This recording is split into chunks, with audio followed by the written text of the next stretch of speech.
Hello everyone, welcome back to Magnet Brains. मैं हूं स्वाति, आपकी इंग्लिश एजुकेटर, और इस वीडियो में हम स्टार्ट करने वाले हैं क्लास 6 की इंग्लिश चैनल बुक का थर्ड यूनिट का section 1, which is a very mysterious poem, exciting, interesting and amusing poem. The name of the poem is a spaceship landed over there, which has been written by Mac वल्की.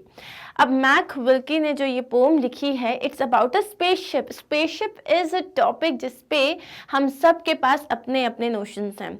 कुछ लोग इस पे believe करते हैं, कुछ लोग इस पे बिलीव नहीं करते हैं. But suppose one day you go and tell people that I have seen a spaceship. आपने अगर किसी को बताया कि पता है मैंने एक स्पेसशिप देखी है, will they believe you? No, they won't believe you. But if you will tell your best friends always agree. Best friends हम पे बिलीव करते हैं और बिलीव नहीं भी करते हैं ना, तो हमारे साथ जाएंगे ज़रूर. सो इनके भी एक बेस्ट फ्रेंड होते हैं.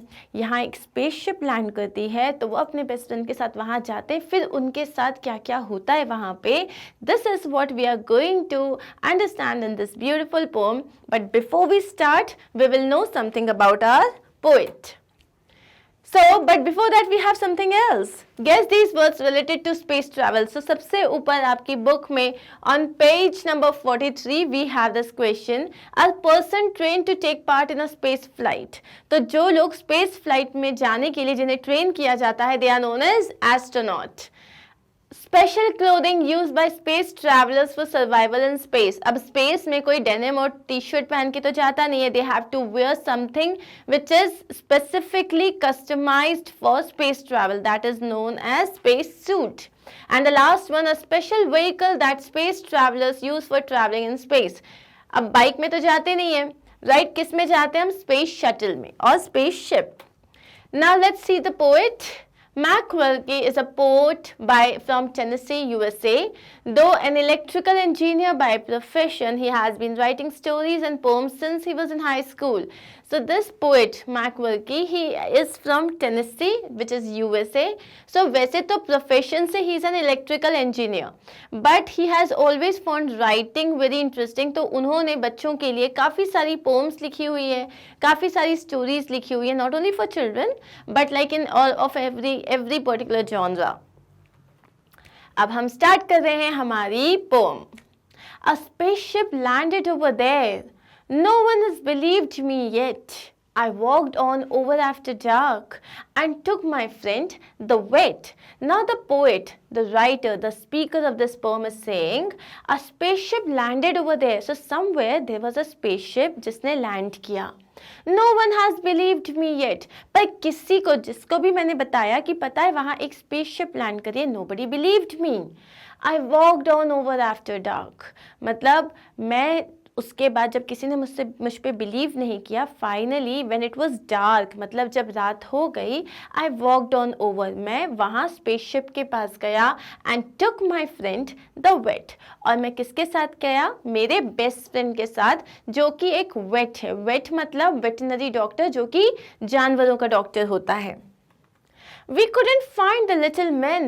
We searched and searched inside. So I sat in the pilot's seat and said, let's take a ride.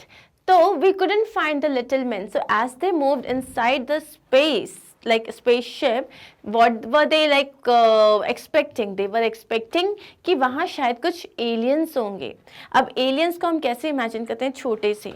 The little men. We never imagine aliens as like huge or something. तो यहाँ पे उन्होंने क्या बोला? We could not find the little men. So जो यहाँ पे लिखा हुआ है little men, that means they were talking about aliens. We searched and searched inside. So they looked everywhere inside the spaceship. So I sat in the pilot's seat and said, let's take a ride. तो finally मैं pilot की seat पे बैठ गया और मैंने अपने friend से कहा, चलो अपन लोग जाते हैं, let's take a ride.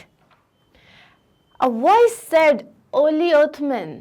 Then a glass dome dropped around. My nerves grew calmer when I heard a high-pitched hissing sound. So a voice said, जैसे ही मैं पायलट सीट पे बैठा तो एक वॉइस आई वहाँ पे, जो ऑटोमेटेड वॉइस होती है, "Early Earthman." अर्ली अर्थमैन। तो उसमें से आवाज आई और तभी क्या हुआ, a glass dome dropped around. Glass dome मतलब जो ग्लास का पूरा ऐसा सेमी सर्कल होता है, एक तरीके से जो स्पेसशिप का जो ढक्कन होता है ना, दैट कवर, दैट कैप, तो उसका जो था that is like a dome shape. So if you can see here, this is the glass dome. तो अचानक से it was covered with the glass dome. My nerves grew calmer when I heard a high pitched hissing sound. So suddenly I panicked. I was scared कि oh my god क्या हो रहा है। Finally there was this hissing sound. Hissing sound क्या होता है, जैसे सांप की साउंड होता है ना करने वाला। So when something starts to move, तो वो hissing sound आता है। So he got calmer. उसके जो nerves थे they got calmer, मतलब he felt better. My friend, the vet, was diagnosed. Perhaps I guessed by smell. Some gizmo stashed him in a cage, which didn't fit him well. अब मेरा जो मेरा friend था who was a vet, उसको क्या हुआ, I think उसके बारे में ना उसकी स्मेल से लोगों ने उसको डायग्नोस किया। वहाँ पे जो मशीन थी उसने उसको स्मेल से डायग्नोस किया। स्मेल क्यों आ रही थी, बिकॉज वो एक वेट है, वेटनरी डॉक्टर है, जानवरों का डॉक्टर, तो उसके आसपास से किसी डॉग की या किसी कैट की या पेग की किसी की स्मेल आ रही होगी। तो उसने क्या लगा, जो स्पेसशिप को लगा ये कोई स्ट्रेंज सा क्रिएचर है। तो क्या हुआ, some gizmo stashed him in a cage. Gizmo मतलब यहाँ पे कोई एक डिवाइस थी, स्टैश्ड मतलब उसने उसको कवर कर लिया पूरा एक केज में, मतलब उसको एक पिंजरे में डाल दिया। विच डिडंट फिट हिम वेल, और जो उसको फिट भी नहीं हुआ अच्छे से, मतलब ही was too big for that. We travel fast through space and time, so to planets far and near, and ended up where we began, on early Earthman's sphere. So we traveled fast through space and time. So they traveled space or time, so they traveled different planets to planets far and near, and ended up where we began. और फिर हम finally वापस वहीं आ गए जहाँ से हमने शुरू किया था, on earthly Earthman's sphere, means back on Earth. Inoculate then, yes and no. Words flashing on screen. I smiled as I selected yes. Now Dr. Bill is green. So inoculate then yes and no. तो तभी जब इन लोग वापस आ गए and as they were about to leave the spaceship, एक option आया उनके पास, inoculate. Now what is the meaning of inoculate? To inject someone with a very mild form of a disease to help resist that disease in the future. जैसे आपको vaccination लगता है, what is vaccination? Vaccination मतलब जिस भी disease का vaccination लगता है उसके कुछ जो अंश होते हैं वो आपकी बॉडी में इसलिए डाल दिए जाते हैं ताकि कभी उसका अटैक हो तो यू वोंट फील एनीथिंग, मतलब आपको फर्क नहीं पड़े। सो इसको क्या बोलते हैं, इसको बोलते हैं इनोक्यूलेट। सो अभी अचानक से वो उनका फ्रेंड कहाँ है, वो तो केज में है, तो एक ऑप्शन आता है इनोक्यूलेट, येस और no, words flashing on the screen. तो वहां पे स्क्रीन पे वर्ड्स आते हैं येस और नो, ऊपर ऑप्शन आता है inoculate. I smiled as I selected yes, तो मैंने सोचा सही है, मेरे जो फ्रेंड है उसको एक काम करता हूँ मैं इनोक्यूलेट करवा देता हूँ, और मैंने उसमें प्रेस कर दिया yes. Now Dr. Bill is green. Now who's Dr. Bill? Dr. Bill is the name of the vet, his friend. उनका नाम है Dr. Bill. So Dr. Bill is now green. So वो alien की तरह जो है, he has turned green in color. He hasn't had a cold in years, but sometimes late at night he swings through trees. I wonder which is worse, his bark or bite. So उसको सालों में cold नहीं हुआ है, but sometimes late at night, लेकिन कभी कभी रात में he swings through trees, वो ट्रीज में लटकने लग जाते हैं। I wonder which is worse, his bark or bite.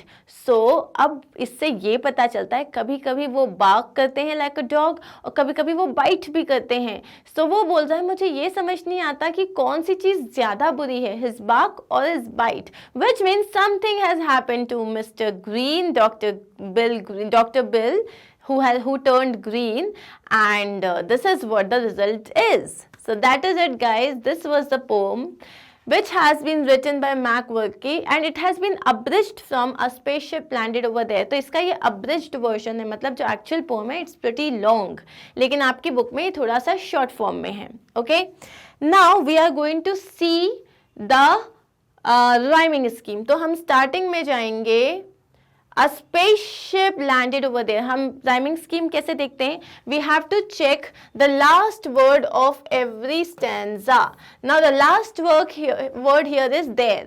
So first वाले को mark as A. Then yet or there. Do they sound rhyming? No, they don't. They sound different. तो हम इसको B बोल देंगे. Next is dark. Again dark, there, yet. Nothing sounds similar. इसको हम C बोल देंगे. Wet. Now this wet and this yet, they rhyme? Yes or no? Yes they do. तो हम इसको भी क्या बोल देंगे? B. So यहाँ आपका rhyming pattern क्या आया? A, B, C, B. Now let's check the same thing for the second stanza. So the last words are men, inside, seat and ride. So men, A, men and inside, no rhyming. B, men inside and seat, no rhyming. C, ride and inside, ride inside, ride inside, they rhyme? Yes, तो ये भी हो गया B. So finally we get to know कि इस पूरी poem में जो rhyming scheme उन्होंने follow करी है, that is A, B, C, B. Okay? Now we'll go back here. So हमने इसकी rhyming scheme देख ली. Now we'll start with the summary of this poem. The poem A Spaceship Landed Over There is an adventurous and fictional poem. Of course, it's a pure fiction. ये सारी चीज़ें usual life में तो होती नहीं है. The poet tells us about a spaceship which he finds at some place. तो यहाँ जो poet है वो हमें एक spaceship के बारे में बताते हैं जो उन्हें कहीं पे दिखी है. He tells a lot of people but no one believes him apart from his good friend who is a wit. वो बहुत सारे लोगों को बताते हैं कि पता है मैंने एक स्पेसशिप देखी है but no one believes him apart from his very good friend who is a vet. After dark the poet goes with him to explore the spaceship. और जब रात हो जाती है तो पोएट अपने फ्रेंड के साथ स्पेसशिप को एक्सप्लोर करने जाते हैं. They search for the spacemen or little men inside the spaceship but could not find anyone. वो अंदर जाते हैं. They see कि कोई aliens हैं वहाँ पे लेकिन वहाँ कोई होता ही नहीं है. So the poet sits in the pilot seat ready to set off. तो जो poet हैं हमारे वो pilot seat पे बैठ जाते हैं ready to set off with the spaceship. As they get into the spaceship, a voice says early earthman and a glass dome drops down. जैसे वो बैठते हैं जैसे वो इंजन को स्टार्ट करते हैं तो एक आवाज़ आती है early earthman और सडनली वो जो डोम से वो पूरी स्पेसशिप कवर हो जाती है. This scares the poet but a high pitched voice calms him down. तो इससे पोएट थोड़े डर जाते हैं लेकिन उसके बाद जैसे एक हिसिंग साउंड होता है हाई पिच तो उनको समझ में आ जाता है that it's about to move and then his nerves are all calm down. Later, a device traps poet's friend inside a cage as he is diagnosed of a strange smell coming from him, probably as he is a wet. बाद में क्या होता है एक device जो होती है वो पोएट के फ्रेंड को एक केज में ट्रैप कर लेती है because he is diagnosed of a strange smell जो प्रोबेबली उनके पास से इसीलिए आ रही है because he is a vet. They travel through space and see different planets and finally land back on the Earth's sphere. तो वो बहुत सारे space देखते हैं, planets देखते हैं, पास के, दूर के and finally they come back. The screen asks if they want to inoculate with options yes or no.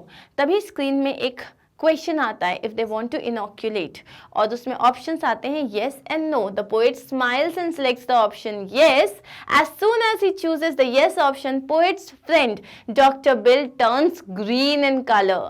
तो जैसे ही वो बोलते हैं येस ऑप्शन उसमें प्रेस करते हैं तो डॉक्टर बिल को इनोक्यूलेट किया जाता है and then he turns green in colour. The poet talks about his friend who has not got cold in years. Poet अपने फ्रेंड के बारे में बताते हैं जिन्हें कितने सालों से अब कोल्ड भी नहीं हुआ. But now sometimes late at night the wet swings on trees, barks and bites. तो अब कभी कभी रात में जब सब सो जाते हैं तो ये जो वेट होते हैं कभी ही स्विंगिंग ऑन द ट्रीज कभी ये बाग करते हैं या बाइट करते हैं. So the poet wonders weather his friends Bagh is better और बाइट. सो पोएट वंडर कर रहे हैं कि जो मेरा फ्रेंड है ये बाइट ज़्यादा अच्छा करता है या बाग ज़्यादा अच्छा करता है. And that is it. That's the end of our poem. We have already discussed the rhyming scheme which is A, B, C, B. Right? Now we have all the question answers that are there at the end of your book, like जो आपके poem जहाँ खत्म हुई उसके बाद we have some set of question answers. So let's begin with that. Answer the questions with reference to the context. My friend the vet was diagnosed, perhaps I guess by smell. Some gizmo stashed him in a cage which didn't fit him well. अब इसको हम already समझ चुके हैं. इसमें पहला question है Who does him refer to in these lines? In lines में him किसे कहा जा रहा है? Him refers to the vet, the poet's friend. Him कौन है? Dr. Bill, who is the vet, जो कि poet के friend हैं. What did he smell of and why? उनमें से किस तरीके की स्मेल आ रही थी और क्यों आ रही थी? He smelled of animals because he was a veterinary doctor. वो एक veterinary doctor थे तो उनके पास से strange creatures की animals की स्मेल आ रही थी. Who was the cage actually meant for? ये केज जिसमें डॉक्टर बिल फंस गए थे, ये केज क्या डॉक्टर बिल के लिए था? नहीं था. The cage was actually meant for strange creatures. ये केज किसके लिए था? बहुत जो strange creatures होते हैं उनके लिए था. What did the poet and his friend search for inside the spaceship? Spaceship में poet और उसके friend किन्हें ढूंढ रहे थे? Aliens को ढूंढ रहे थे, little men को ढूंढ रहे थे या spacemen भी कह सकते हैं हम उन्हें. The poet and his friend searched for the little men inside the spaceship. What happened the moment the poet sat in the pilot seat? जैसे ही poet pilot की सीट पे बैठे तो क्या हुआ? When the poet sat in the pilot seat, a voice came. सबसे पहले एक आवाज आई थी. क्या आई थी? Early Earthman and a glass dome dropped around. और जैसे ही आवाज आई एक बहुत बड़ा ग्लास डोम था जिसने पूरे स्पेसशिप को कवर कर दिया. What do you think were the poet's feeling when a glass dome dropped around him? What calmed him later? तो जैसे ही ये ग्लास डोम से पूरा स्पेसशिप कवर हो गया, सो पोएट ने कैसा फील किया? He was scared. बट जैसे ही एक हिसिंग वॉइस आई जिसका मतलब था कि spaceship has started, it calmed him down. तो हम इस आंसर को कैसे लिखेंगे? The poet got scared when the dome dropped around. Poet को बहुत जोर से डर लग गया जब डोम जो था वो उसने पूरा कवर कर लिया. A high pitch sound calmed him later. लेकिन बाद में एक हाई पिच्ड हिसिंग साउंड आया था. तो you can write here hissing also. A high pitched hissing sound calmed him later. Clear? Next question देख लेते हैं. Where was the poet's friend the vet stashed? Mention the line that has the clue. So poet के जो friend थे उन्हें कहाँ stash किया गया था? कहाँ उनको जो है trap किया गया था? The poet's friend the vet was stashed in a cage. किस में उन्हें किया गया था stash? एक पिंजरे में, एक केज में. This happened because a device identified him as strange creature. और ये क्यों हुआ? क्योंकि जो एक डिवाइस थी उन्होंने उन्हें कैसे डायग्नोस किया, कैसे आइडेंटिफाई किया, जैसे कि वो कोई स्ट्रेंज क्रिएचर है. और कौन सी लाइन से ये पता चलता है? Perhaps I guess by smell. Okay? Next. Identify lines from the poem that suggest that the spaceship was automatically controlled. अब spaceship में सब कुछ automatically होता था. ये कौन सी लाइन से पता चलता है? The lines of the poem that suggest that the spaceship was automatically controlled are, पहला, a voice said early earthman. तो अपने आप ये आवाज आई, इसका मतलब कि ये automated था. Some gizmo stashed him in a cage. Again, जैसे उन्होंने आइडेंटिफाई किया कि कोई स्ट्रेंज क्रिएचर है because of the smell, automatically वो एक केज में जो थे वो बंद हो गए. इससे भी पता चलता है that the spaceship was automated. We travelled fast through space and time. तो उनको तो नहीं आता था चलाना spaceship, but still the spaceship it went, it travelled so to all the planets and then it came back. Inoculate then, yes and no. तो ये जो लाइन आई अचानक से स्क्रीन पे जो आता है इनॉक्यूलेट, इससे भी पता चलता है that this was not manually operated, this was all automated. Okay. Next question है discuss and write. Do you think the poet and the vet were good friends? Give a reason for your answer. क्या तुम्हें लगता है poet और जो wait थे वो अच्छे फ्रेंड्स थे? यस ऑफ कोर्स, क्योंकि जब पोएट की बात पे कि देयर इज अ स्पेसशिप किसी ने बिलीव नहीं किया, तो किसने बिलीव किया? सिर्फ उनके बेस्ट फ्रेंड ने, उनके बहुत अच्छे फ्रेंड ने जो कि एक वेट थे. Yes, they were good friends because the wit was the only person who believed the poet and went along with him in the dark night to see the spaceship. Yes, वो लोग good friends थे. क्यों? क्योंकि wait, सिर्फ wait ही वो इंसान था जिन्होंने पोएट पे बिलीव किया था और फिर फाइनली रात में, डार्क नाइट में, they went together to see the spaceship. Next है what happened to the vet after he was inoculated. जब वो इनॉक्यूलेट हो गए उसके बाद क्या हुआ? वेट वॉज इंजेक्टेड दो he never suffered from cold in years. उनको कभी लाइफ में कोल्ड नहीं हुआ था, लेकिन उसके बाद भी उनको इंजेक्ट किया गया. But sometimes late at night after being injected, जैसे उनको इनॉक्यूलेट कर दिया था, इंजेक्टेड कर दिया था, उसके बाद से ही स्वंग थ्रू ट्रीज, वो ट्रीज पे स्विंग करते थे. And sometimes he used to bark and bite also. Read to appreciate. Now read these lines from the poem. We searched and searched inside, a voice said early earthmen then.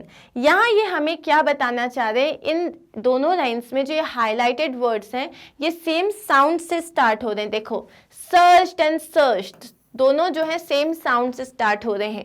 Early, अर्थमैन दोनों same sound से start हो रहे हैं. इन्हें हम क्या कहते हैं? इन्हें हम अलिट्रेशन कहते हैं. जब एक ही लाइन में सेम कॉन्सोनेंट साउंड आता है वर्ड्स में स्टार्टिंग के उसमें, तो उसको हम क्या कहते हैं? अलिट्रेशन कहते हैं. अब आपको क्या करना है कि अपनी इस पोम से और अलिट्रेशन के एग्जाम्पल्स निकालने. तो यहाँ हम ऑलरेडी निकाल चुके हैं. डोम, ड्रॉप्ड, ड का साउंड आ रहा है. हैजंट, had, her का साउंड आ रहा है. तो ये आ गए आपके दो अलिट्रेशन के examples. And that is it. Thank you so much everyone for watching this video. I hope you understood the explanation well. We understood the poem, the explanation, the summary, the rhyming scheme and the question answers. So इसमें हमने सब कुछ cover कर लिया है. If you have any doubts, write it in the comment section and I would help you. And also remember that it is very easy to find all these videos. तो आप YouTube पे तो ढूंढ लेते हो. You can also visit our website which is magnetbrains.com. There all you have to do is click, like once you have written on the address bar magnetbrains.com, so this page will appear.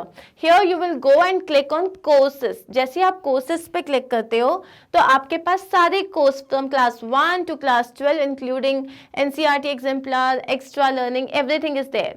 आपको just उस पर click करना है. You will click on class 6. Class 6 पे जैसे ही आप करोगे सो इतने सारे पिक्चर्स में एक मेरी भी पिक्चर आ जाएगी जिसमें लिखा होगा इंग्लिश चैनल फॉर क्लास 6. उस पर आप क्लिक करोगे और उसके बाद सारे आपके पास जो है वीडियोस आ जाएंगे. चैप्टर यूनिट 1, चैप्टर ए, या section A, section B, section C, unit B, इस तरीके से. You have to just click and your video will appear. That's it. Simple, right? So thank you once again. Thank you for being with me. I'll see you soon in my next video where we'll start the B section of our third unit. Take care of yourself. Do not forget to like, subscribe and share. Bye bye.